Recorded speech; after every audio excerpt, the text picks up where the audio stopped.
All right, folks. Well, what a treat. We get to spend another week together talking about poker on the Rec Poker podcast. I got to thank our sponsors, the Running Aces Hotel, Racetrack, and Casino, and Website Mark over at Website AMP. The reason our sponsors are so important is because most of what we do here is volunteer based. Almost everything we do at Rec Poker is free. And so the sponsorship makes a big difference. And also, our premium members make a huge difference. And so I want to thank our newest premium member who just joined up over the weekend, Mary McCoon. So, Mary, thanks for joining. Thanks for the support, and welcome to the Rec Poker family. I think you're going to have a really good time here. You're going to have some fun, and you're going to learn a lot of great stuff about poker from fine folks like the gentlemen that are joining me tonight. In case I haven't mentioned it, my name's Jim Reid. I've got the best job in the world, so I get to host this podcast a couple of times a week. I'm Rec Poker Jim on Twitter and Bluffsterini in the home game. If you want to find out more about me or anyone else on the Wrecking Crew, you can go to rec.poker/crew and check it out there. Or you can just listen up a little bit because you're about to meet a few of the Rec Poker members or the Rec Poker Wrecking Crew members right now. Well, I'm Chris Jones. You can find me 5B5 on Twitter or 5x5 in the Poker Stars home game. And I'm John Somsky. I am Poker Geek MN everywhere. And I'm Keith Brandt, and I am Monkey System everywhere. And I'm Rob Washam, and you can find me as Rabman50 just about everywhere. And we've got a great group of members that join us each and every week as we're recording the podcast here. If you're joining us on YouTube, which I really do encourage, folks can watch every week live and enter a contest at the end of every show. The way that you can show your support by either subscribing to the podcast on your audio format or by subscribing to that YouTube channel, it does help a lot. I'm getting some feedback from our folks in the YouTube chat right now. In fact, John Letzi, Martha, and Evil Roy Slade. So I'm excited to have them here, and I'm looking forward to chatting with them and our members here a little more as we get along. So a few things to go over here as we get started. Often we have a guest in here. This week we don't have a guest, but the guest this week is the World Series of Poker. We had the World Series last July, just a month ago was the end of the main event or so. And we kind of talked about it a bit on a few episodes right in July as we were recording it, but we thought we'd top it off with one last conversation. We're going to review a couple of the hands that I played in the World Series of Poker main event. Oh boy, that is just so nice to be able to say that out loud. That we're going to go over a couple of hands that I played in the World Series of Poker main event. So I think that is pretty exciting for me. Obviously, a big pivot point, a big bucket list item for me. And so I'm excited to be here talking with the Wrecking Crew about a couple hands that I played. And I think we now have our YouTube audience fully plugged in.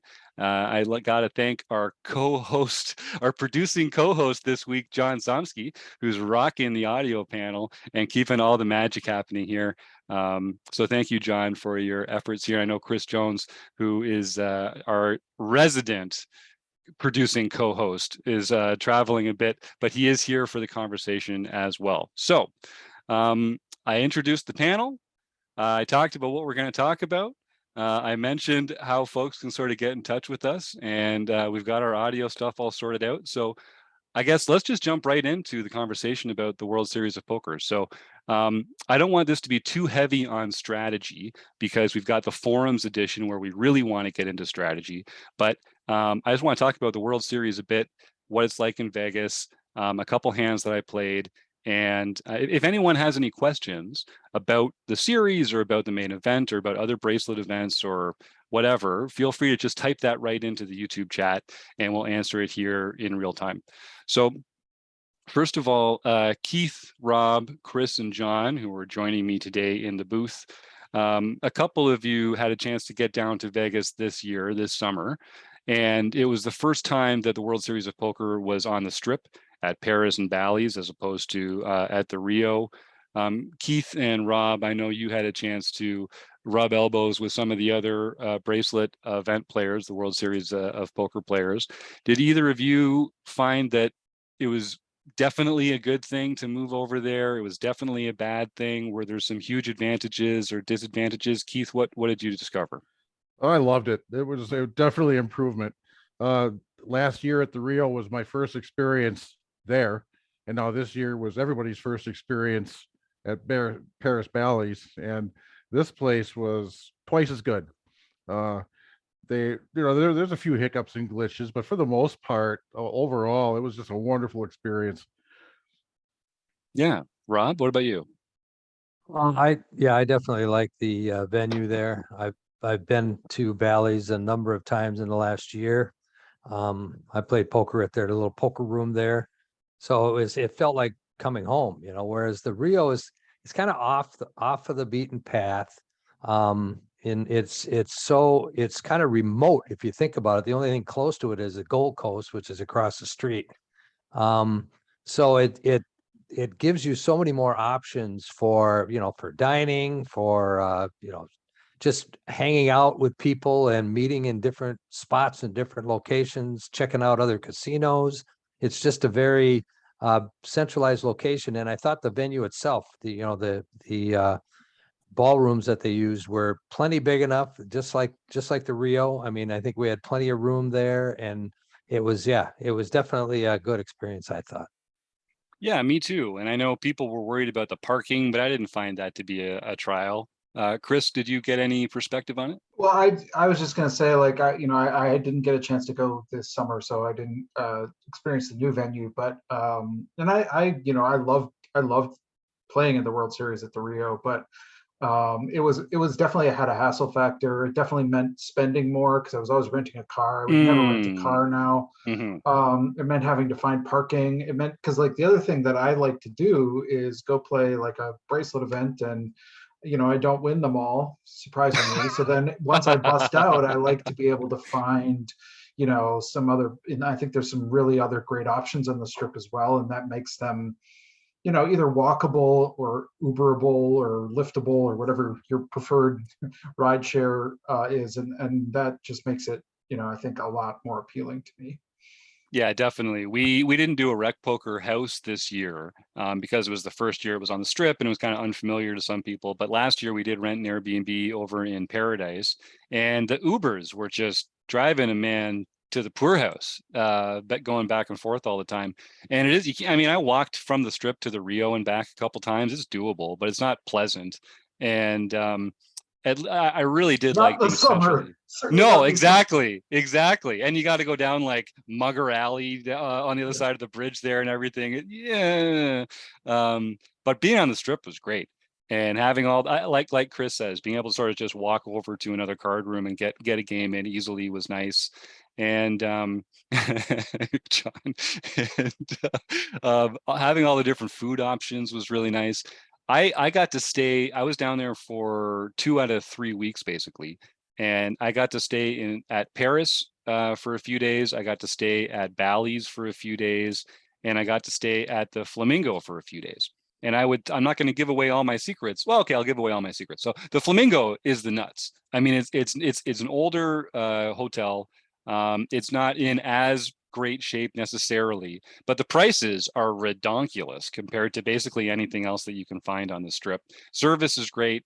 The location cannot be beat. So I mean, staying at Paris and Bally's is phenomenal because you just jump in an elevator and then boom, you're on the gaming floor. You don't even have to go outside. So that was really convenient. When I was playing on day one, I was like 8 minutes from my room. So I could go up, swap out my warm water bottle for a cold water bottle, use the washroom, stretch my legs and come back down. And it was really easy and convenient. But at the Flamingo, really, all I had to do was cross the street. It was amazing. You could just go right outside, cut through a little parking lot, and there's a crosswalk right there that you could go right across the street, and then boom, you're up in your room at the Flamingo. So other people that are there next year, they probably won't have the pleasure that I had of staying with Taylor Moss at the Flamingo. So I know you won't have as good a time as I did, but the experience was great. And I think I'll be staying at the Flamingo quite a bit. That's not my first stay at the Flamingo, I have to say.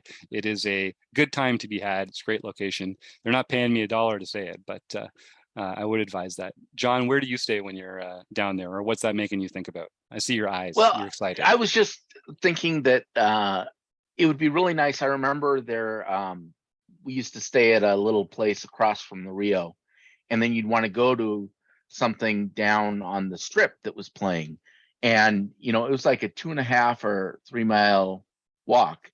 And only one person I know actually walked that. Oh, Stacy yeah. would go, and he would walk Oh, that. He'd yeah. get up at like 7 in the morning so to beat the heat, because it'd be like 90-degree days or 100-degree days there. But I would think I've never stayed in the Rio when I've gone to the World Series, because it seems a little claustrophobic. But when you staying downtown or staying on the strip is much different, because there's so much around there that you don't feel like you're caged in the Rio. You can get out of the World Series of Poker environment if you want to. Yeah, that's a great point, because it really is kind of all in that one spot. So Keith, you were mentioning last year you went down and played at the Rio. That was the last year to do it at the Rio. This year at Paris and Bally's was the first year at Paris and Bally's. And next year, I guess, will be the first year at the Horseshoe. So I'm going to have to get another mug to join my collection. And that's great. I've got room for one more mug, I think. I hope they don't move to a new World Series of Poker bracelet venue the next year, because I'm going to need to build a new shelf next to my mug cabinet to put some more mugs up there. Okay, enough goofing around. Let's talk about some poker hands here. So it's a really weird dynamic down there playing in the main event. And I think everybody is on, bracelet watch. Like, I think people that are playing in the World Series of Poker, a lot of us are not used to that kind of environment. And, busting in a bracelet event kind of carries some pain with it that normal poker tournaments might not have. I'll put this out to the group and to our YouTube chat as well. Like, have you felt that is the case as well? Is there something about the World Series of Poker? I mean, they've done a great job with their branding, I gotta say, because there's something special and magical about the World Series of Poker, where it just carries kind of all this credentialing import to the people that play in it. But I find that makes a really interesting dynamic on the tables, because people don't want to bust at an even higher level than they normally would. So I thought a little bit about how to adapt to that strategically. And the one thing I came up with was that there's basically two kinds of players down there. There's the ones that are going to overfold, and then there's the ones that know that people are going to overfold and they're not going to overfold. Rob, I saw you unmute. Did you have some experience with that, or do you have something? Did that trigger a thought? Yeah, I don't know that busting a bracelet event is any more hard to do than it is any other tournament that you play. Obviously, you're paying more, you're investing more. There's a much bigger upside, so there's a little more excitement there. But I think if you play like it is more devastating to bust one of those tournaments than a normal tournament, then you're not doing it right. Because you're going to be more risk averse than you should be. And you should really treat it as if it's any other tournament that you're playing. I think for me, the main thing is the experience of, being in that room and playing against those other types of players that you don't find at your local card room. To me, that is the biggest part of the experience. And I'm not so concerned about, if I punted off my chips, I might be a little mad, but if I've made an all right play in my mind, my strategy was fine. I did what I needed to do and just got unlucky and busted. Well, there you go. At least you had the experience and the fun of playing in that environment. Yep, couldn't agree more. And I think, as we pointed out on a previous episode, you and I don't know what's the word for this, but we're pocket eight buddies. we've both busted the main events with pocket eights, and we both feel just fine about it. It seems you got to bust. Everyone busts somehow. I feel great about the way I busted the main event with pocket eights. Chris? Yeah, the pocket eights weren't a big deal. It was the hand that It was put me down to the level that the pocket eights were a natural shove. So there you have it. Yeah. I mean, I think some of the events feel. I mean, I think the main event in particular, it's a freeze out. It's really expensive. It's kind of a bucket list item for a lot of people. I think that carries a certain weight to it that you really don't want to play differently, but it is already different. It's got such long levels and an immense structure that's sort of like something that's already different from what you're maybe used to. But then there is this sort of weight to it, like you're not going to get that many chances maybe, and even if you're like going to play it every year, you're only going to get to play it once a year. So I think that one carries a different kind of weight, and you can take advantage of that with some players and whatever. But yeah, I think the rest of them, they carry some weight. And I agree, there's like this sense of excitement when you begin those tournaments. It's different than a lot of tournaments. I think that's the biggest difference that I feel.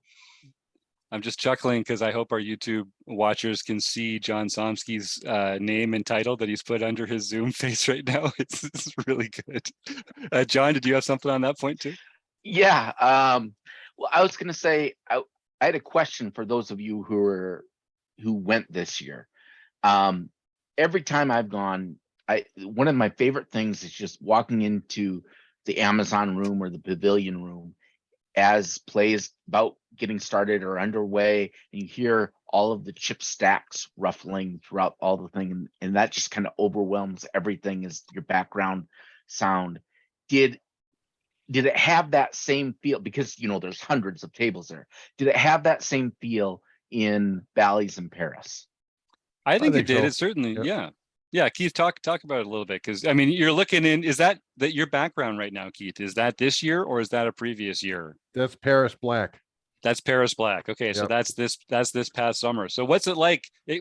Describe it to our audience when you walk in for the first time. It's very similar to the way it was at the Rio. You have all those tables and all those people and all those lines and people talking in those lines, and it's just a lot of fun. I mean, you don't mind waiting in line because you make a friend for a little while you're there because everybody wants to talk. It's true. And if you go in there expecting, then you don't mind it. But yeah, just the atmosphere. You sit down, and you're in the middle of all those. I was kind of toward one edge of the room, and I was back facing the wall, so I could look at the whole room for several levels. And yeah, it was great. It was just. But to answer your question, John, it had about the same atmosphere, I'd say. John, did you have anything else? I see you're still unmuted, and we're all just No, anxiously I'm hanging just on every afraid word. of muting myself right now. Yeah, okay, that good I'll stuff. forget. And one thing I forgot, I just thought to mention is one thing that's is really something is like you're sitting there playing poker with people you don't know, and then you look up and there's Eric Seidel walking by, or Daniel Negreanu or something, people you've only ever seen on TV or whatever. And yeah, it's just that's when the atmosphere really hits you. It's when you see one of those superstars just walk by like it's another guy in a poker tournament. I remember the first year I went out to the World Series in 2012. I took pictures, and it was like an old iPhone 4 or something, not great pictures, but I take pictures of everyone I saw and write down all of the famous people I saw, from Barry Greenstein to some of our local people that I saw out there as well. And it was a lot of fun to be able to do that, and came up with a list of like 30 people. Totally. That was one thing I really enjoyed about the tag team event. I think I mentioned this on an earlier show, is that a lot of the pros play at the tag team event, and it was a good field to play in. But normally when pros are playing, they're into the game, they're focused on their table. But in this one, they were splitting time with their partner. And so half the time they were standing in the aisles, you know, railing other players, chatting. And so it was a very approachable sort of collegial vibe. Like it was very easy to strike up a conversation with someone. People were introducing themselves a lot. And it was a real social occasion. So I hope they do that tag team event every year. I want to play in it every year. And even if I don't, if I'm in Las Vegas, I definitely want to come by and watch that tournament because it's just so much fun. Chris? I just, as an observer of that, because I was following because you were in it, it seems like that's a format that actually I hope the World Series plays with even more, because it just seemed to bring just so much kind of energy and new players to the game, and like these kind of sort of team dynamic. It became more of a social part of the game, which I think we're sometimes hoping to see a little bit. And I'd love to see them do some formats with the tag team where, you know, maybe you're playing a mixed game kind of tag team, like a horse game with tag team. You could like have specialists coming in for each, I don't know, just like maybe different buy-in levels. I just hope they play with that a little, because it felt, I think everyone that I heard talking about that felt the way you were talking about it. Just this like sense that this was like the more kind of fun tournament that they had played all summer. And I was lucky to have a great partner, George Sanford, who's one of our Rec Poker members from going way back, Grandpa George. I think he even had to play Ace King once, but once he got over that, I think he had a really good time as well. And no one had to sit on anyone's lap at all. I know Chris and Taylor were worried about that originally, but no, it was very civilized. You just got to alternate seats, and and it was a really good time. Rob, did you have something there? I was just going to say, we're talking about famous person hunting. When I went to the World Series main event in 2018, I had a few buddies there that were railing me. These were people that were in my home game that I won this on, and they were there. And one of them was just a celebrity hound. He was chasing around anybody he could find and trying to get selfies with these different people. And so we're in the Rio in one of the hallways there, and he sees Johnny Chan walking towards the back of the thing, and that's Johnny Chan, and he goes running down the hallway out the back door, and he comes back. I got a selfie with Johnny Chan. So, you know, yes, there's a lot of people, and they're usually very friendly. Most of the people that you've seen on TV and that you want to interact with, most of the time they're very friendly and willing to take that selfie with you, because he got a heck of a lot of selfies that year. Yeah, I've been really impressed, not just there, but generally just how generous and open and friendly the poker community has been. So I think if people are out there and you're starstruck, or you feel like, these people are living in a different world, they're really not. And if I'm sure that they really enjoy getting feedback and meeting fans as much as the Wrecking Crew members and I do. I got a couple people coming up to me when I was playing down there and said, "Hey, I just had to come by and say hello, and you gave me some great tips on the podcast, and you've made my poker journey more enjoyable." And like, man, are you kidding? You cannot top that. You cannot top that when it comes to just like validation and like the pleasure of what we're doing here at Rec Poker, touching people's lives and making them, making it easier for them to enjoy this wonderful game of poker that we all love so much. Like, so yeah. So I'd say tell people don't be shy. When you're down there and you see somebody, maybe some of the real big names are a little jaded over time, but I assure you they're in the minority, and people like to hear it and get that kind of feedback.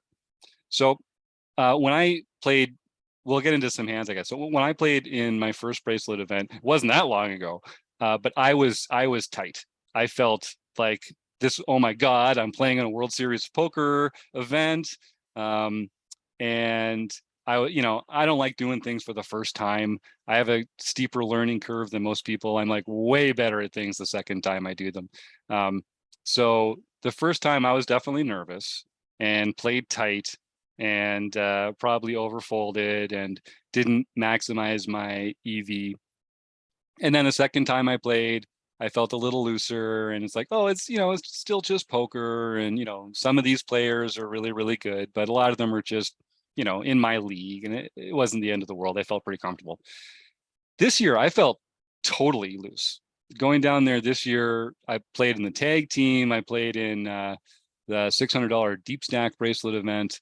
I played in a $1,500 like super turbo bounty, which was I don't recommend playing that one the same week that you're playing the main event, because it's going to train your brain to make some really different decisions. Like, you cannot just sit around and wait for hands in the super turbo bounty event. So I love bounty events and I don't mind turbos either, but I think in retrospect, I probably shouldn't have played that as like part of my main event warm up. But I felt very comfortable, and it did just feel like playing poker. And even in the main event itself, I mean, even a few years ago, I would have told you that I wasn't even dreaming of playing the main event, because it was beyond the kind of thing that you could dream as a recreational poker player. It just never even occurred to me that I would play in it. But over the last couple of years, it's been something that I would like to do, and I would never spend $10,000 to enter a poker tournament, because that's insane. And we'll just leave it at that.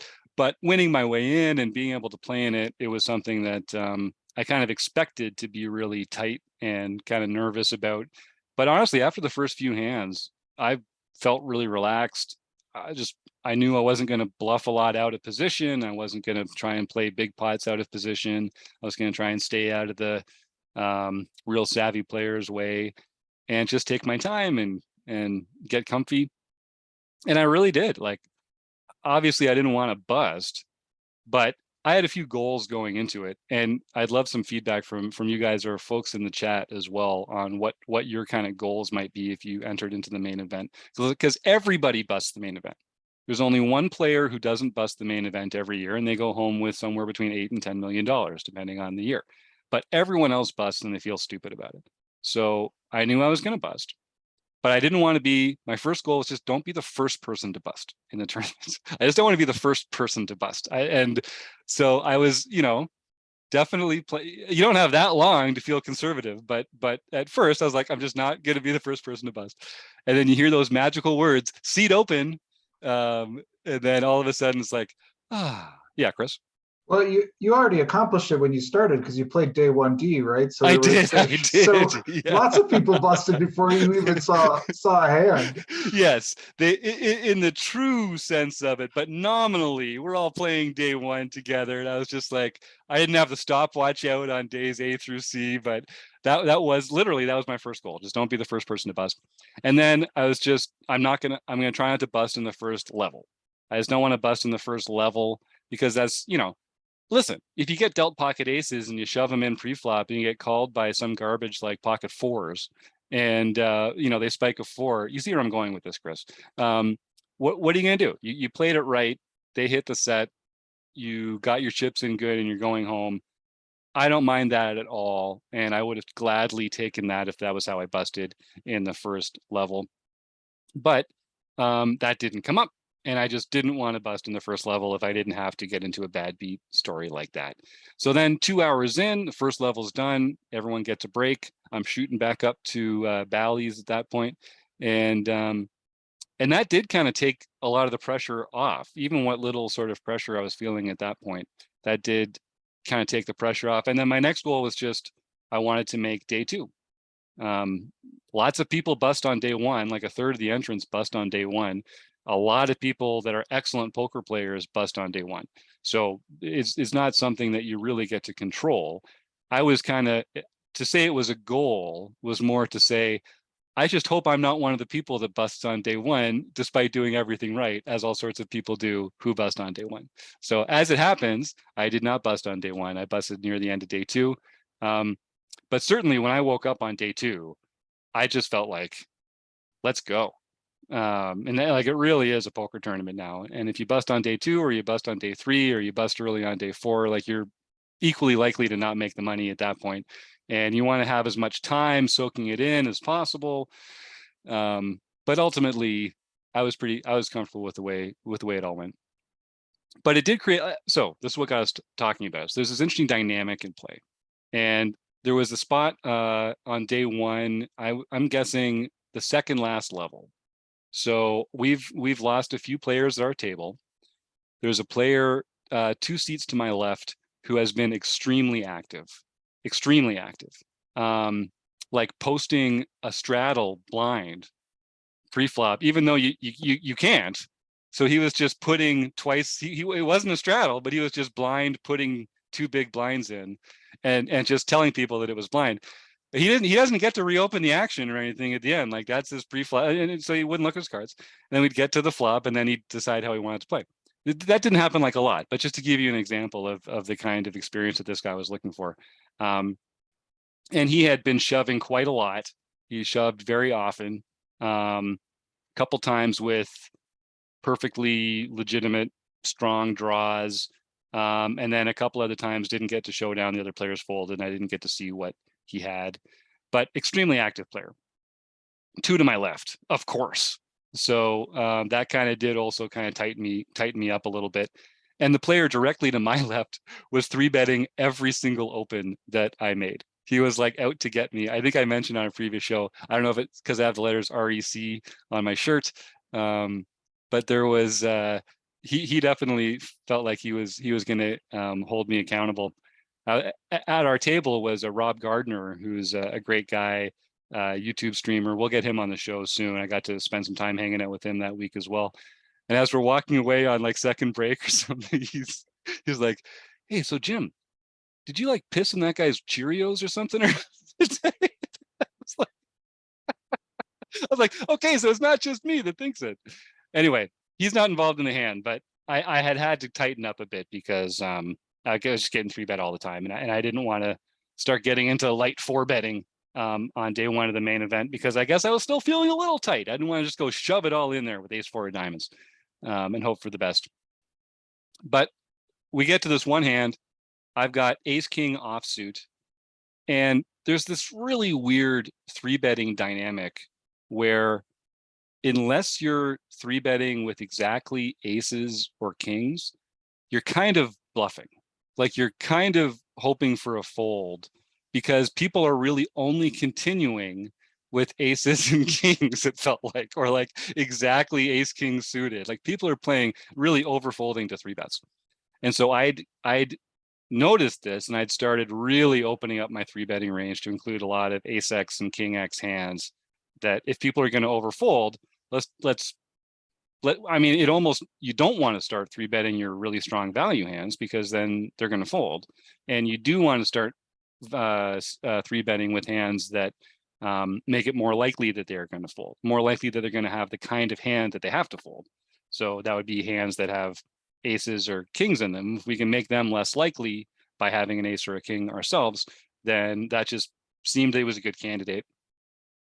So we're in the spot where like I'm 3-betting with ace king, and I honestly don't know if I'm value betting or bluffing or like, I don't know. It's such a weird, the 3-betting scene is so weird down there. Anyway, so a player in middle position opens, I 3-bet, this wild and crazy character to my left calls, and the original 3-better calls. Sorry, the original opener calls. The flop is an above average flop for me. It comes 10 jack queen, making me the nut Broadway straight. I got the top end of Broadway. It's made. My hand can no longer improve. It's the nuts. I'm feeling pretty good. There are 2 diamonds on the board, but I have the king of diamonds in my hand. So I've got the king of diamonds, and I don't remember if it was the 10 and the jack, or the 10 and the queen, or the jack and the queen, but 2 of those were also diamonds. So you can imagine if I've got the king and 2 of those are on the board, then there's only so many diamond combos left for our opponents to have. They could have ace-x, or they could have, 9-10 or 9-jack or something like that, or some just really random spazzy, 7-6 cold calling a 3-bet, whatever. But that was really the only thing I was worried about. And I was thinking about the size of my continuation bet, because I definitely wanted to charge the diamond draws, and I definitely wanted to get chips in here. And as I'm thinking about this, the player to my left, who was in the big blind, shoves. They just shove. And they have almost exactly the same stack as I do. I think I had, at this point, I don't remember exactly what the levels were at. I should have looked at that. I do have that in my little notes here. But it was, I think we were something like 70 big blinds effective, and I had 3-bet. So it was a slightly large pot already, but this guy just makes this big over shove. Too big for it to be like a normal play. The player to my right, the original raiser, folds, and I'm in this weird position where I've got the nuts. I've got an extremely wide and aggressive player shoving into me, and I'm obviously calling. But I just know that this guy's got 2 diamonds in his hand, and there's 2 diamonds on the board. And there's the thing about a straight that I learned from Chris Jones is that straights cannot improve. They don't. There are no redraws when you've got a straight. You've improved as much as you're going to improve. Whereas other hands, they can make flushes, they can make full houses. There's a lot of ways for other hands to improve to beat a straight. And it's the main freaking event. So people are they're going to make good decisions and get unlucky and go home. And I guess I'm putting this out there to the group here, and if folks in YouTube who are listening and watching along, I'd love to get your reaction to this, because I obviously called. It never really crossed my mind not to call, but it did cross my mind just to think and do a little math and be like, okay, so he's got 2 diamonds almost certainly. It doesn't make sense to do this with anything else. Maybe a set, and even a set has some redraws to a full house. So I don't love life when he's got a set either. But he's not doing this with nothing.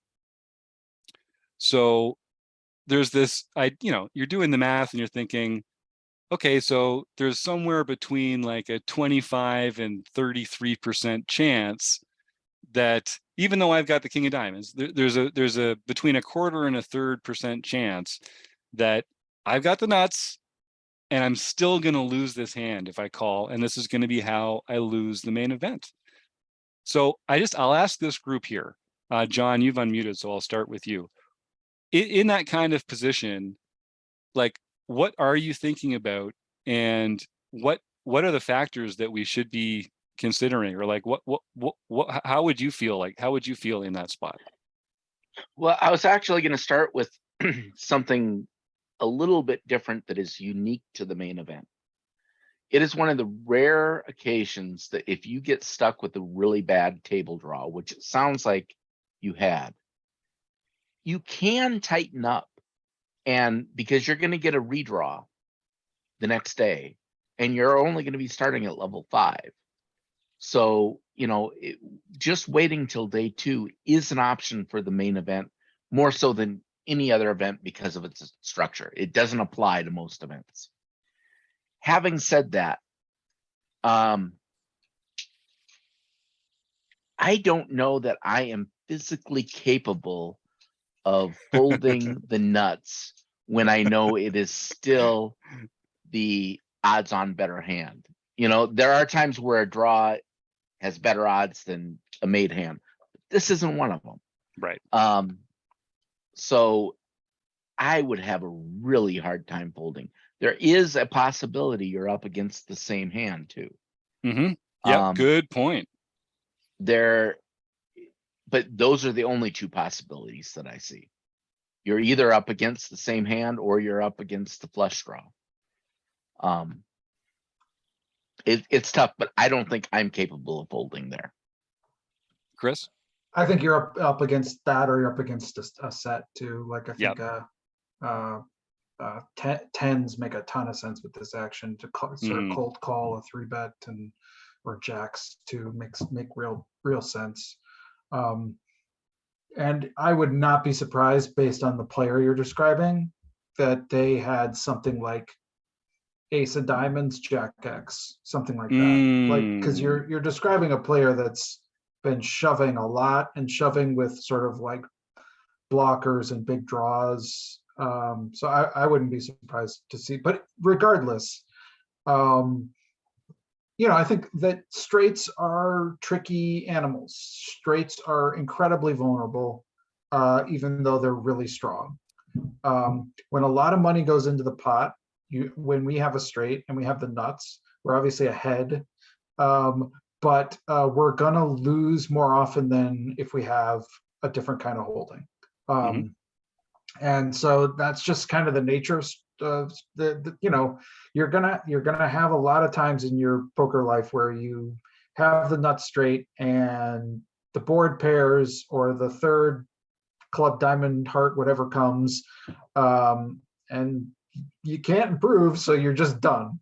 But that's, I think that's part, but against, whether the player has, let's say they had ace 10 of diamonds, or they've got jack jack or 10-10, whatever they've got, you have a pretty huge advantage over them. But you're only going to lose, I think in either case, around 30% of the time. Maybe it's even like 20. I don't know the exact, I'd have to look it up, but it's somewhere around, you're like a 70-30 favorite.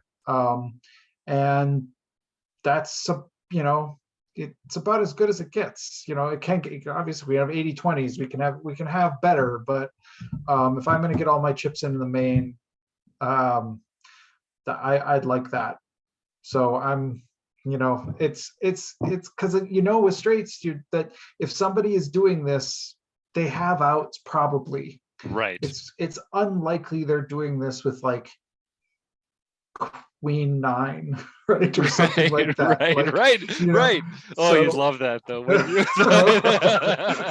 Not even this guy. That would be pretty delicious. But then you can still come queen 9, right? True. You're right. So but it's unlikely that they're doing this with something that doesn't have outs here. So I'm but if we're gonna play these games, I think we have to get it in. Yeah, if you want certainty, take up chess. Right? Yeah. Like if you get aces in pre-flop, you're going to lose a portion of the time. And, poker is not a game to be played by scared money. We talked about this with Clayton Fletcher on the podcast a couple of weeks ago. Same kind of thing. If you're not going to realize the small edges that you can stack occasionally playing poker, then you're going to lose. So you got to be able to take advantage of those. And this is a huge freaking edge. So I want to address a couple of comments in the chat here.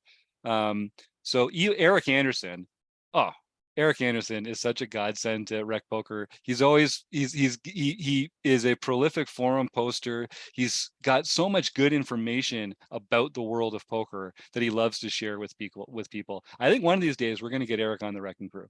Here he is posting in here, and he says flush wins 36% of the time, and a set makes a full house 33% of the time. Yeah, and that's what I was thinking when I was in there, Eric. And then I had discounted some of the flush combos just because you could see a lot of the Broadway cards. But of course, if he still has 2 diamonds, it doesn't make any difference. He's still going to hit his flush the same percentage of the time, even though he's less likely to have those holdings. So that's the way I was thinking about it as well. About a third of the time here, I'm going to go home. And I don't want to go home. But again, it never occurred to me not to call. But I just thought it was a really interesting situation. And I think just like in a satellite tournament, you might fold pocket aces, the hand before the bubble bursts or something like that. I can imagine some world in which you might, in some like weird, abstract, clinical example that Chris Jones puts together for our monthly deep dive or something like that, a very academic situation. You might find a fold with anything that wasn't the nuts on the river, just because the risk rewards ratio didn't make it worth it. Let me ask you this though, like, because you've already earlier today talked about how you didn't want to go out on the first hand. So what if this was the first hand? You're 300 blinds deep, and this player just open shoves on you. Like, I'm asking based on your approach there. You're still, and let's say if you fold, you still have 280 big blinds. Right. Like, what's your approach? No, I think I call happily, and it's the same as getting my aces in versus fours pre-flop.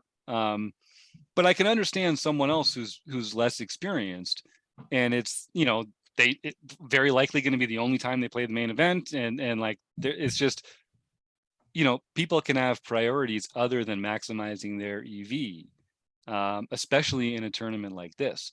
I think in my case, first hand, bring it on. And what a great story to be able to tell too, right? Like, oh, how'd you do in the main event? Oh, I busted on literally the first hand, flopping the nuts and getting it in good.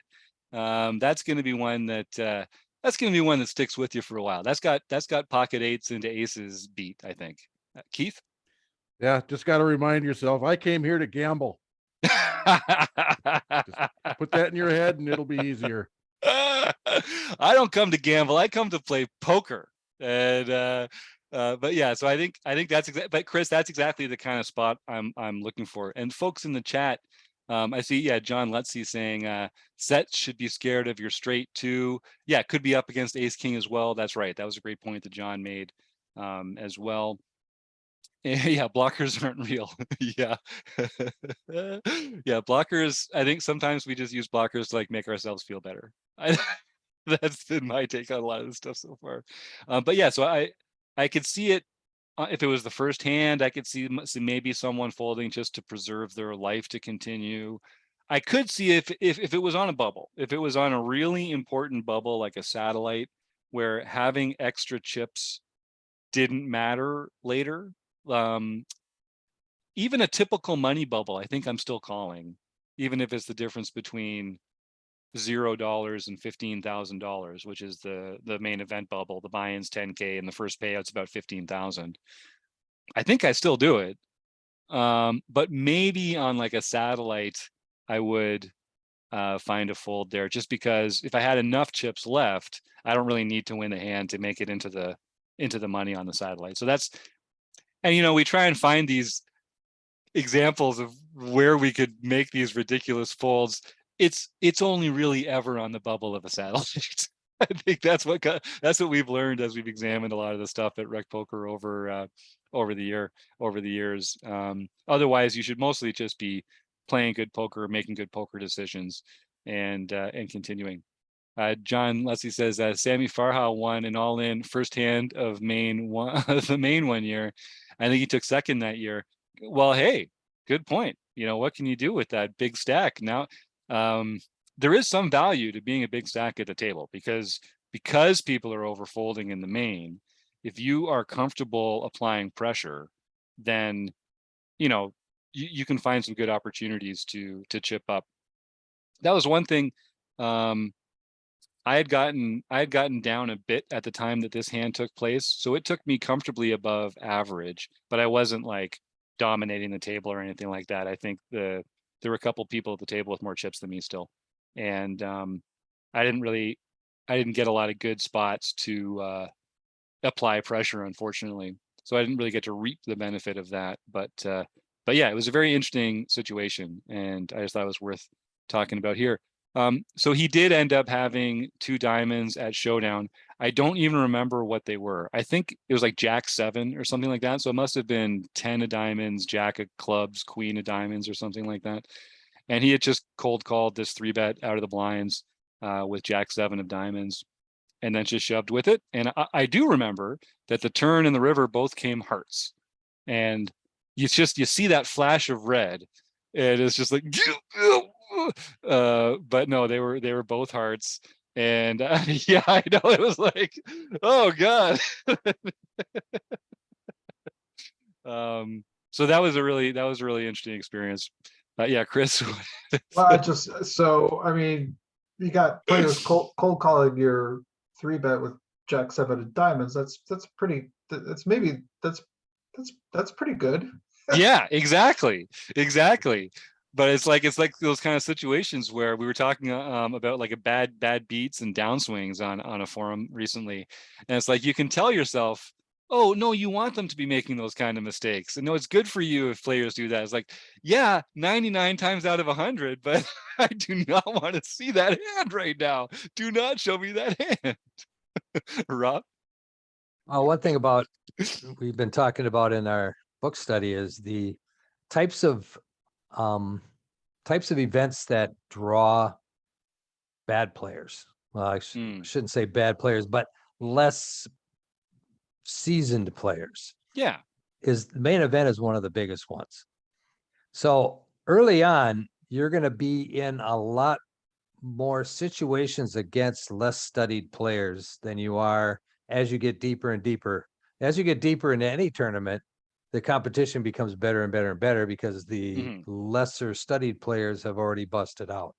So the variance at the beginning is also going to be a lot higher than it is as you get deeper into the tournament. So yeah, to get deeper into the tournament, you have to accept that variance early on.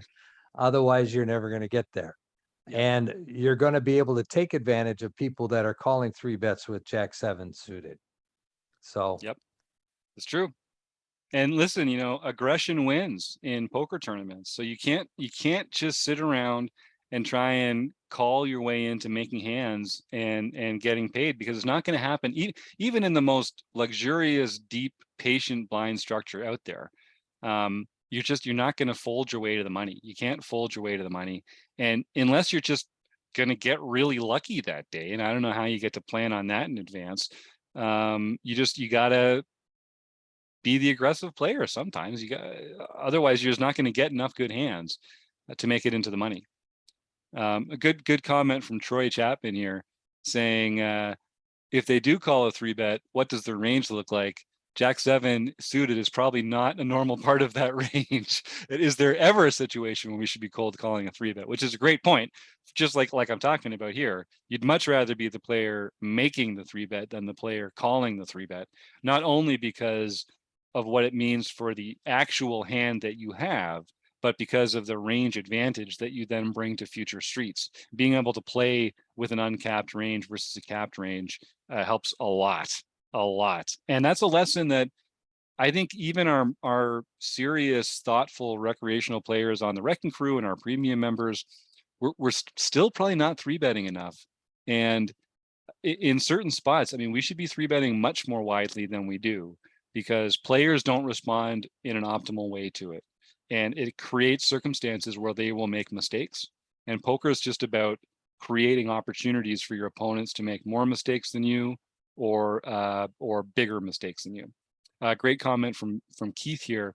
Set mining in the early huge stack levels, you could cold call a 3-bet. Yeah, I think that's right. But that's about it. Or like super strong hands that you're trapping with, or if you feel like someone to your left is going to maybe put a cold 4-bet in or something like that, or the original raiser might do it, then I could see that kind of trappiness. But yeah, it's going to be very rare that it's not a pocket pair of some strength up to ace there. I think that makes a lot of sense. So I was going to go over another 3-betting hand, but I think we're already coming up on an hour, and maybe we should save this for the forums edition.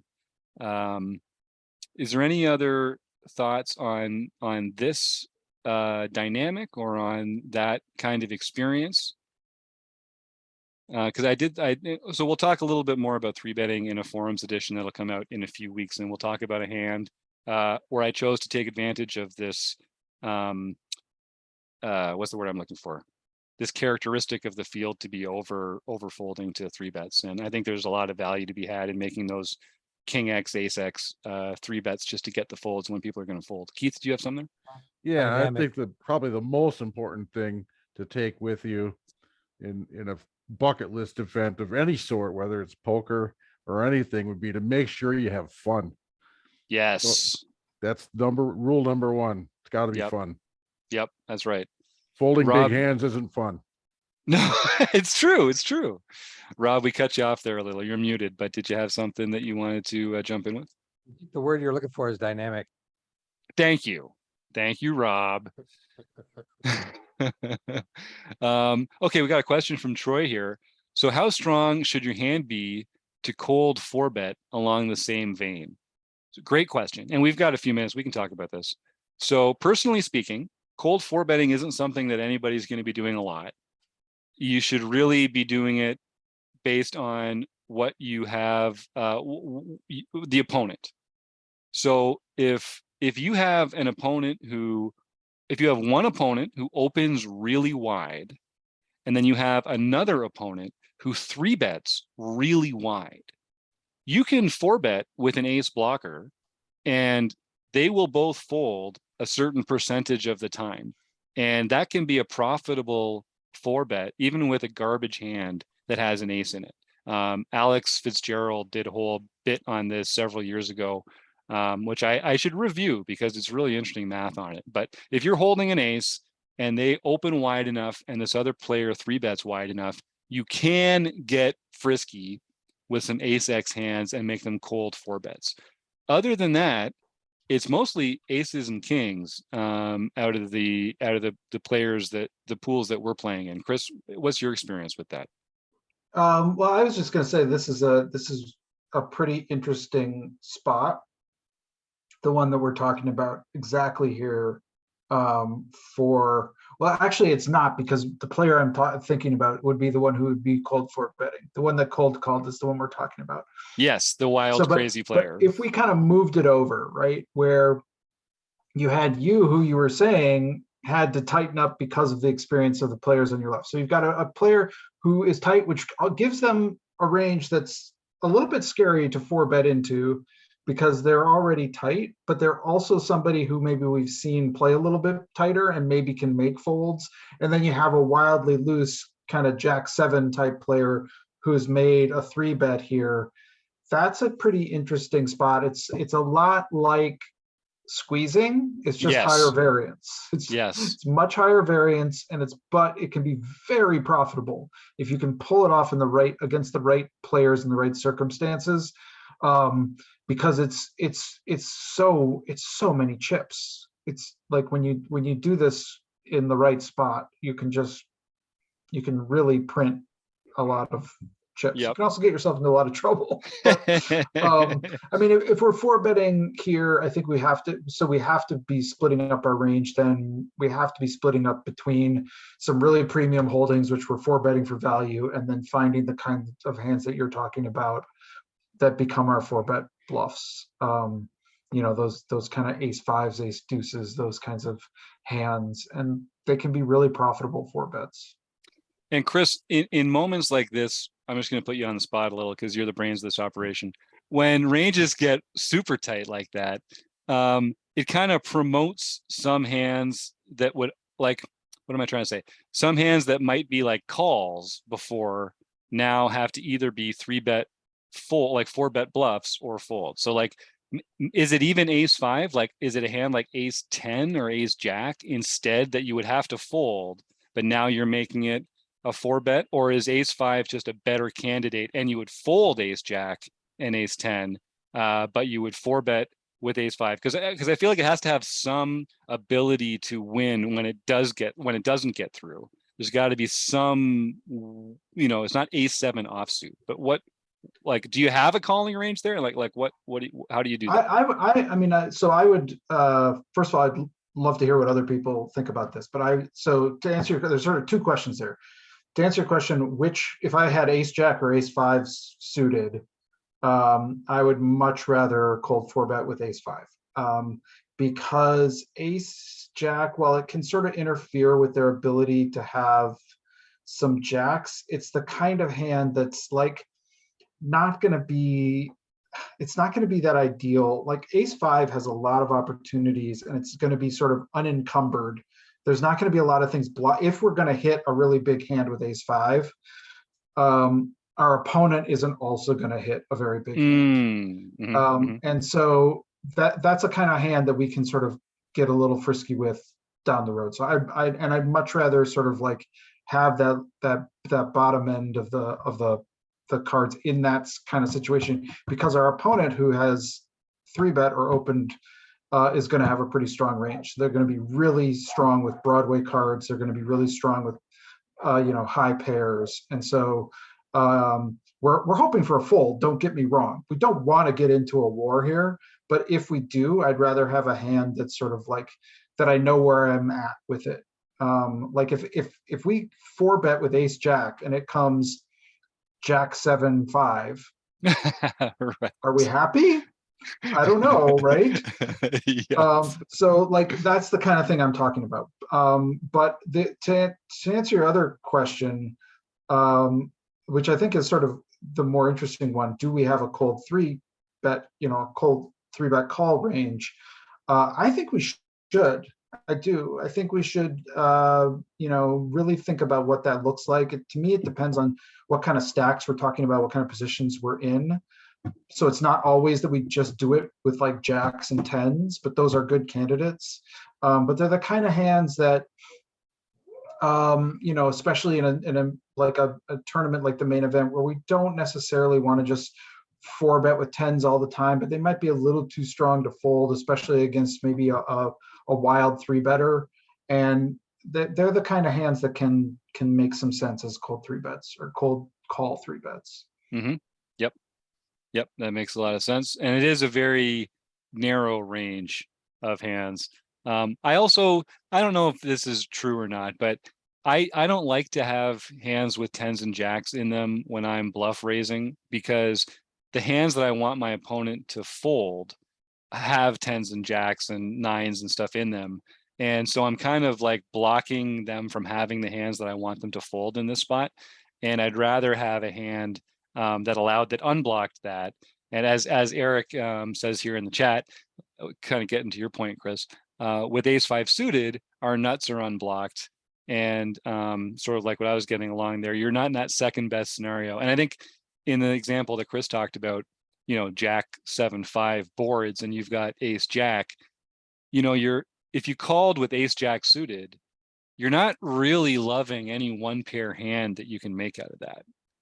Top pair, top kicker, when they could have pocket queens, kings, or aces in their three betting range, isn't a comfortable position to be in. And you're really trying to make a hand that can beat one pair. Anytime you're in a spot like this, I'm going to harp on this a little bit. Folks, anytime you're in a spot like this and you're trying to either catch someone out by like putting a big hand on them that they don't expect, or you're three betting light for board coverage, like 7-5 suited or something like that, you really don't want to get married to one pair. And I don't know who needs to hear this, but you're going to lose a lot of money if you represent strength pre-flop, and then the strength that you carry through is just a weaker version of the strength that you were repping. So like making a pair with a 7 or a pair with a 5 or a pair with a jack is just not going to be a strong enough hand to beat your opponent's range that calls your raise and then puts chips in post flop. So you really need to be making a two pair or better hand. And since almost every hand in poker can make two pairs, so that's not really a good criteria, making straights and flushes becomes really important. Or making, the best possible pair or the best possible kicker. You're still going to be behind that set of aces every once in a while, but the class of hands that you're behind is much, much, much smaller. And the class of hands that you actually dominate is much, much, much bigger in those kinds of spots. So do factor that in, and just remember not to get married to one pair. I go through my coaching clients. One of the things I do going through their database, we usually start with a database review just to get a sense of where the low-hanging fruit is and where they can improve immediately and get a real immediate return on their investment. A lot of players are losing players over the history of their game with one pair. You get to showdown with one pair. A lot of players are losing money in the long run getting to showdown with one pair. It's because they're playing one pair as a value hand. And a lot of times one pair is really a bluff catcher. So that's something you got to be thinking about when you're in these spots. And especially when you're representing strength. When you're representing strength and you're actually coming to the table with a weak one pair, you're not fooling anybody. You're just not showing up with you're bringing a knife to a gunfight. So, okay, I'll get off my one pair soapbox there, but be careful with one pair, folks. Okay, speaking about being careful, there's a forums edition coming out in a week or two where we talked about the theme of the month, which is blind versus blind. And we talked about it from the standpoint of our deep dive. And Chris Jones, who does this every month, has been talking about what the theme of the month is. We do a podcast episode. We do our play along seminar every month for our premium members. Daro Carney takes a look at a hand that some of our members made and gives us some feedback. And we were talking a lot about, in the small blind, the value of completing your small blind with a limp instead of raising. we cover, listen to the episode. It's coming out next week, I think. There's a lot of really good stuff in there. But Joe Coolis, who was in our focus last week, reminded me that we should sort of make a note to our cash players that because rake exists, this is not a strategy that you should be employing in cash games. I play a lot of cash games. I don't really limp the small blind much as a rule. I hadn't quite thought about why I don't necessarily, but Keith will remember as well. Keith was there in that focus session. I don't know if Rob was as well. But Joe just made this really good point that because hands that don't get to the flop don't get raked, there's a huge benefit when you're playing cash to raising and taking the pot down pre-flop so that you don't have to pay the rake on that hand. So limping the small blind to open, when it's folded to you in the small blind, completing with a limp, often what's going to happen is you're going to go to a flop and that will end up being a raked hand. And you can avoid that by chopping, which is great if you're playing cash. Chopping moves the game along for everybody.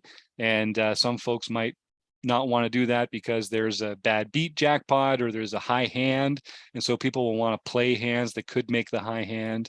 So I'll listen to the episode and you and your friends can decide on the etiquette of that.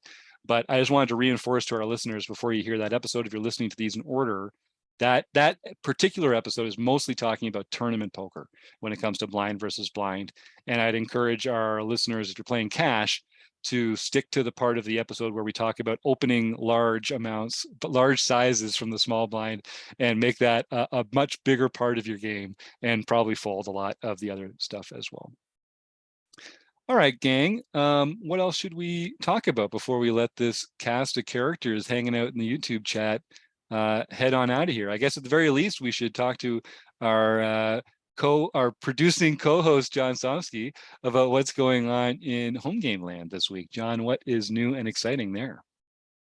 Well, of course, we had our mixed game championship series, and none other than MN Ted won that event. That's his third mixed game victory this year. He's on fire Fourth too. Lifetime. Yeah.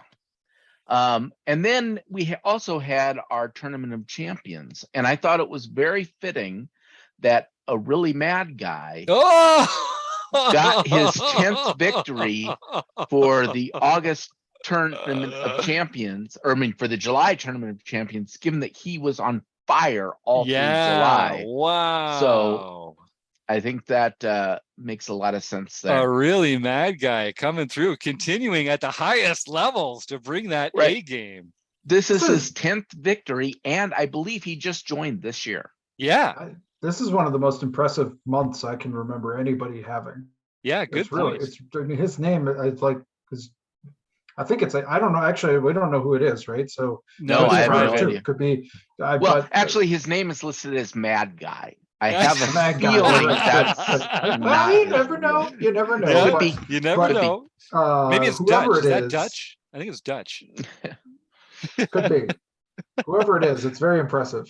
Yeah, it really is. And just because we haven't interrupted John enough lately, I just want to mention before everyone tunes out that we are going to do our contest at the end of the show here. So we're giving away a copy of Dario Carney and Barry Carter's book, End Game Poker Strategy, the ICM book, which you will want if you are going to be making it deep in any kind of tournament. This is the kind of experience that you're going to want to be thinking about before you get to that final table. It's the subject of our book study right now. And anyone who is in our YouTube chat every week can win a copy for free just by typing the word food bank into the chat there. So if you're in our YouTube chat, just type the word food bank in, and we'll do our little die rolling magic later once John's finished with the home game results that we'll let him get back to right now. All right. Then on August 8th, Poker Geek MN, John Somsky got his 5th nightly victory for the year. Poker wannabe, Ron Payton got his 2nd nightly victory for the year. I haven't met Ron, but he's a Canadian guy. I love that. Graphics Roger. Well, it's private here. Oh God! I just doxed Roger Shooty. Oh God! Wait, no, we'll call him Roger S. No, that's too obvious. We'll call him R Shooty. Okay. There. Anyway, Graphic 16 got his 4th nightly victory for the year. Mudslinger 1942, Jack Peschel got his first nightly victory for the Congrats, year. Jack. Poker Geek MN John Somsky got his What? 6th nightly Whoa. victory for the Whoa. year. 2 in a week. That All is right. 2 in a week. Well, and I want you to know that makes for me this year 7 total victories. And if you remember in the beginning of the year, I said, I think I'm half as good as Jacob Kiki. yeah, as Kick Geek Jr. Oh, So Keck Geek 65 is private also, Jim. Come on. Oh no, I'm doxing everybody. anyway, so I thought that I would make my goal for 10. Well, I've got 7 of them now, so there You're is right a on chance track. I will actually achieve this. You're right on track. Congratulations, John. And then just because we're going to interrupt you 2 or 3 times, I think, today to make up for some lost time. And how great is that, Roger Schutte? So I don't know, I don't mention this enough, but Roger helps us put every single podcast together that we do behind the scenes, and he's really involved in the every step of the production. He's full of great ideas. He's got a big heart. He's also someone who really appreciates the plight of people suffering from food insecurity. I know he's doing all sorts of things in the world to make the poker world and the rest of the world a better place. So Roger Schutte, congratulations on your win, man. And thank you for everything you do here at Rec Poker. Is really appreciated. Then for our daily mixed event, Cum Binkley, who's Oh, also nice. private here, got won his first Private. daily mixed event for the year. So folks are going to have to go in and start entering their first and last some of these names, making people it have public. been so well known to them. I mean, come on. I know. Yeah, that's funny. Well, That's it's funny. because I pulled out the back door that we had Yeah. in there. Uh, That I way know. people are in total control. Well, And here, then if John says you're private, you got to go to your Rec Poker profile and make your first and last name public so that we don't accidentally dox you, or I don't do it on purpose, because we don't Like- need any. We don't need Like any Eric, lawsuits you around mean? here. Like Eric should go in there? Yes, exactly. and then we have Fergie 56, Oh my another God. private one. I'm what? not doing it. Come I'm not on. saying it. Got her first international victory for the How do you know it's a her? or him. Although she does host an empowerment group for women here. So Well, I'm I thinking think anybody in the wrecking crew should not be private. Yeah, just we saying. Yeah. could start. They probably sign as part of their wrecking crew application process. I'm sure we own their image and the full Yeah. rights to do whatever we want with their material. Good point. Nicely done, And, Kim Kilroy. Oslo Burger, Tron Vidar Stensby Oh, right on. got John. his 2nd international victory for the year. Such a cool dude. And last but not least, Shark Slayer 21, Lucky Hawes, won the Learn Pro Poker event. Wow. So or she, because I don't know what gender Lucky is, maybe both, may contact Jim at rec.poker for 1 free month at Learn Pro Poker. There you go. Lucky. I know Lucky a little because when he was a new member, there was some kerfuffle over some comments in the chat, and Lucky and I had to have a chat about sort of how we like to comport ourselves around here. And they've been great. They're really receptive, had a really good attitude about it. I was pleased that they're enjoying the home game so much, and it was only a matter of time. Lucky Haas, congratulations on your win, and good to see you still enjoying those home games. Way to go. And yeah, do email me. I know you've got my email address already, but just in case, it's jim@rec.poker, jim@rec.poker, and you will love your free month of learning material available for you at Learn Pro Poker. There's just a wealth of information there available to you. Well, thanks, John. And see what happens when you volunteer to be the producing co-host of the show for a week. Boom. Victories, not just 1, but 2 victories in the same week. I think those things are related because the more you give, the more you get. That's kind of how it works here at Rec. I just figured I need to have some wins to overset all of the fails that was about to happen. That's right. It's all about balance. You're such Exactly. you look out, Rob. You got another Zen master coming for you here. I think John's mastering the balance. We got some fun comments here in the chat. I really appreciate the feedback from Troy and Eric and John and Martha and Josh. I always love this real-time interaction that we get from our listeners. So I'd encourage, again, folks, please go, if you're enjoying the podcast and you're free on Monday nights at 7:30 Eastern, just check us out on YouTube. Come to the YouTube channel. It's free. We often have a guest, and we'll talk to people that are extremely interesting in the world of poker, and you can win a contest and get something free. Tonight, I see we're going to start with Josh and work our way down from there. I think it sounds like Eric probably already has that copy, but all right, we're going to roll this one. It has been historically a 1. We're rolling a lot of 1s, but we're going to roll this one and we'll see who it is. We did not roll a 1. It is John Lutzy. There you go, John. Congratulations. You're going to get a kick out of this one. The End Game Poker Strategy, the ICM book by Dario Carney and Barry Carter. So, John, you know the drill. Send me an email, please, sir, jim@rec.poker, and I'll make sure you get an e-copy of that fantastic book. It's the one we're doing in our book study right now, and Rob and I were just talking about what the next book study might contain. It's a ways off, but we like to plan this a little bit in advance. So no plans right now, but keep your eyes peeled on the @RecPoker Twitter handle. We'll probably be doing something there to do a poll. We're going to talk to the one and only Mark Pershawn over at Website Amp and try and get a poll going on the website or something like that as well. Yeah, I guess that's really all we have to say about that at this point. Okay, anything else, gang? Should we let these brave poker fans get back to their families? All right, that sounds good. Well, again, I want to thank the Running Aces Hotel, Racetrack, and Casino, and Website Amp, and Keith, and Rob, and Chris, and John, and all these amazing listeners and YouTube listeners. And support your local food bank. And we'll see you next week.